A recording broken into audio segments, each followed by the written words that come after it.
พายบ่ฮะโอ้ยเดี๋ยวเขาไปเอาหนีบ่เอาคนเรือลมลำนึงได้หวานเลย เรือหล่มบ่แม่เขาแกเขาโอ้เรือหล่มลำ1 วันพี่น้องไฟฟ้าอังไงเขาจะตัดบ่สิยังบ่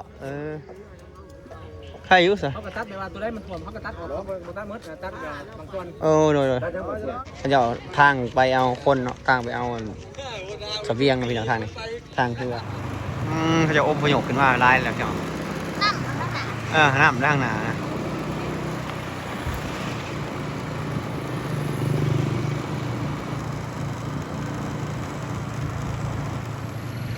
วันนี้ก็เป็นมื้อวันเสาร์เนาะวันเสาร์วันที่22เนาะ22 สิงหาหรือว่าเดือน8เองมันจะอพยพขึ้นมาแล้วพี่น้องอยู่ที่บ้านละหานำเนาะเมืองซองคอนแขวงสวรรณเขตนะพี่น้อง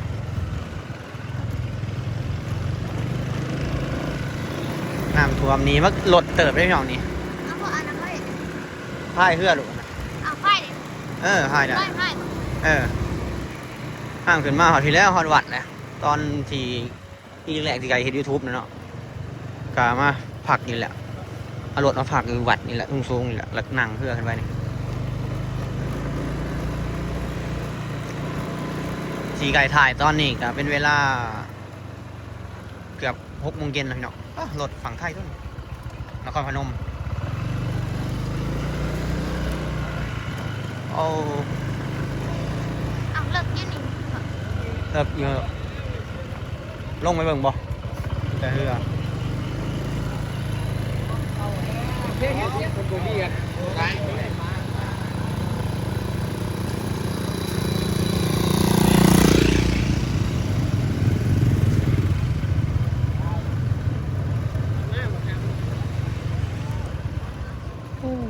ในทางเขาวันละ5 หนำน้อง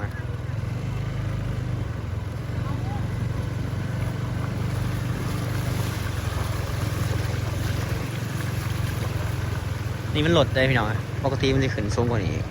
โอ้งัวเขาเจ้ากันไปบ่ได้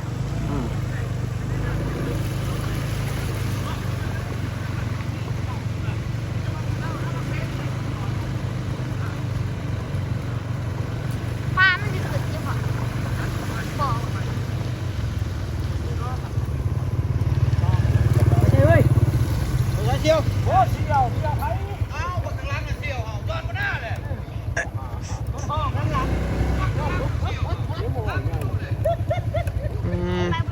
ใจบ่ได้หรอมันไปบ่ได้มันไปเลิกนึงนี่ดิพม่า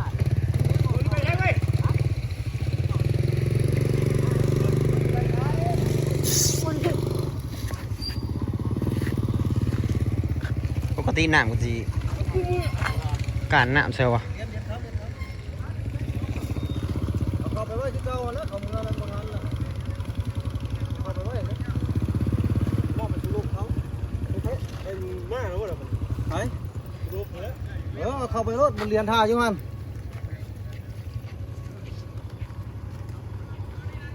เจอใส่หมอแบตพี่น้องหมอแบตไปสวยเรือคนที่อยู่ข้างในเนาะบุเถาเด็กน้อยแล้วเนาะออกมาได้นำก็มีบางคนก็มีทรัพย์สินที่ต้องเผาเนาะอยู่ในเฮือนบางคนก็ออกมากอะผู้มีทรัพย์สินที่แบบมีมูลค่าแพงๆแล้วก็ออกมาเบิดเนาะอพยพมาเบิดแต่บางคนก็ยังอยู่เนาะบางคนก็บ่ได้ว่าเขาจะห่วงทรัพย์สินนะพี่น้องเนาะแต่มันก็น้ำมันก็บ่ได้ขึ้น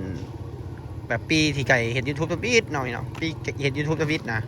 โอ้ขึ้นลายดีพี่น้องแถวนี้แห่งขี่รถบ่ได้เลยแถวนี้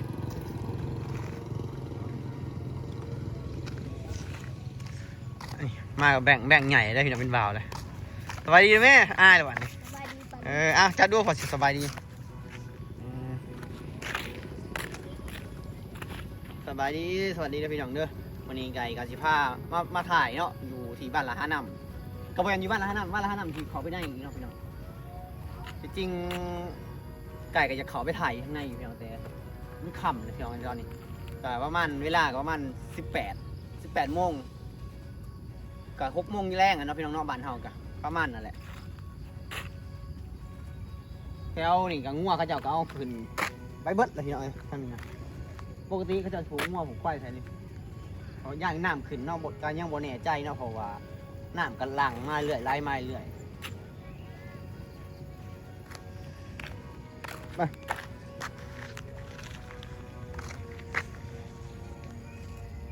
ทำมืดแล้วพี่น้องตอนนี้ไปเอาใส่กลับได้บัดนี้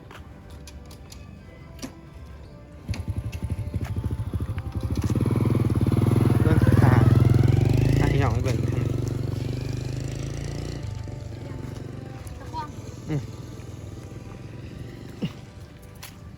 มันเขาเจ้าไปน่าเล่นแล้วหรอก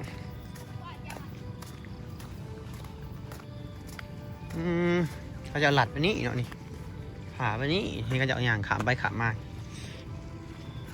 โอ้นี่ไปถ่าเหือบ่เป็นถ่าเหือเนาะทางเหือไปได้เนาะนี่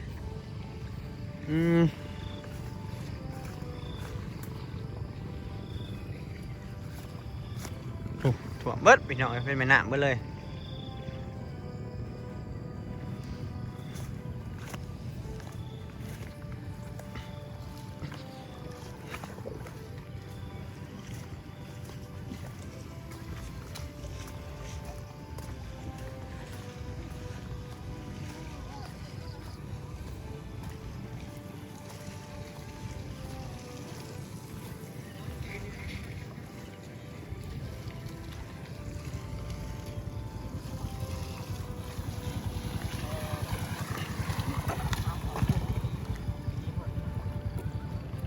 มันจะไปได้บ่ไปบ่ได้เดี๋ยวคิดว่าจะไปเถอะไปพี่น้องเสร็จกลับแล้วบัดนี้กลับมาเด้อบัดนี้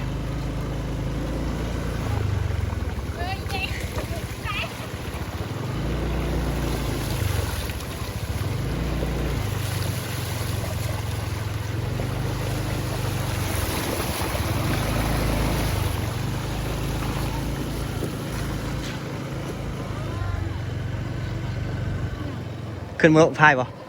ฮะขึ้นบ่สิให้พายโอ้เพื่ออะไรอยู่เลยพายผมกระลายพายอื่นมาอยู่มากับไอ้จี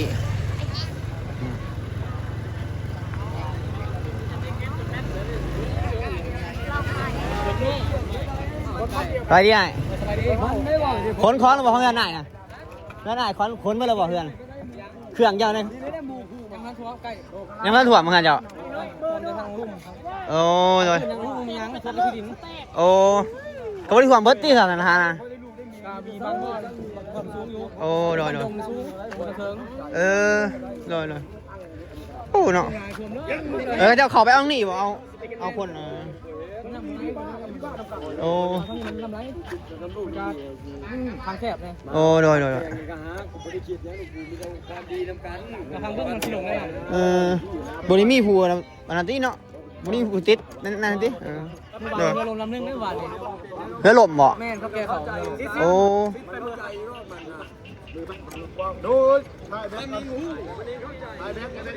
เรือลมลำหนึ่งวันเนาะ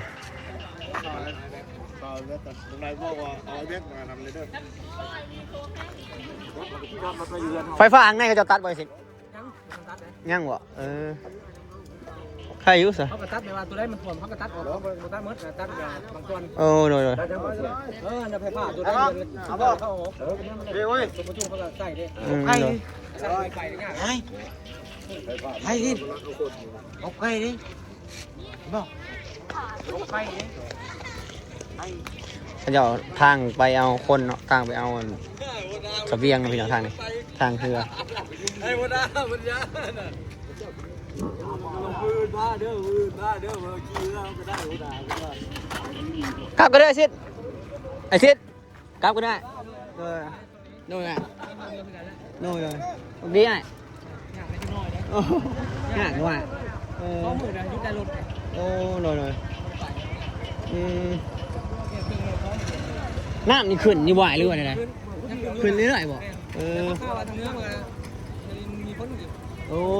โดนโอเคโชคดีอ่ะน้อง3 คนในพื้นที่นะพี่น้องน้ำยังขึ้นอยู่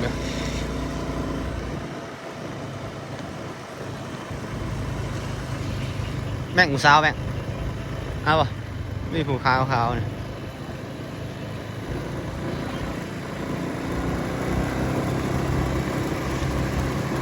กลับได้พี่น้อยบ้าน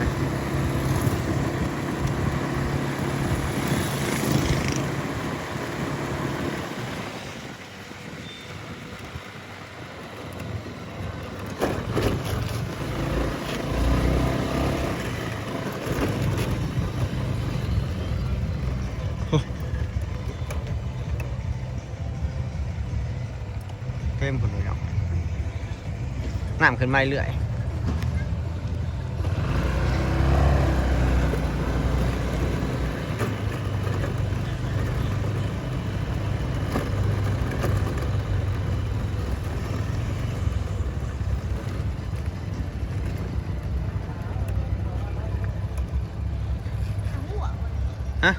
ฮะหัวแล้วนะ สามารถดินได้ไง ได้บริเวณได้หนึ่งแถวนี่อะไรพี่น้องคลิปนี้สิขอลาไว้สมีนะพี่น้องเด้อเนี่ยมื้ออื่นท่านมีเวลาที่ออกมาอัปเดตใหม่เนาะเลยเขาจะเอาแก่เขาใหม่เลยว่านกับเขาแก่เขาเพื่อหลมล่ำ1 วันกัน